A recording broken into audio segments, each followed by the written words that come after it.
એટલા માટે કે ગામને ગમશે, ગામને આ કામ ગમશે, ગામના ખર્ચા બચશે, ગામને ભેગા થવા માટેનું એક સરનામું મળશે. ભજન સત્સંગ કરતા હોય તો એ થશે, અહીંયા સારા ભલા કોઈ પ્રસંગ હશે તો એ અહીંયા આગળ ગામની અંદર થશે. ગામને એક થવા માટેનું પણ આ માધ્યમ બનશે. બધા ખેતરોમાં આપણે રહેતા હોય, વાડીઓમાં રહેતા હોય તો ખેતરોમાં રહેતા બધાને મળવું કેમ?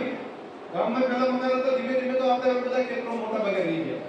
તો ભેગા થવા માટેનું સરનામું તો હોય ને, તો એક મંદિર હોય છે, બીજી મંડળી હોય છે, પણ સામૂહિક રીતે બધાને મળવું હોય તો આ એક સરનામું મળી ગયું.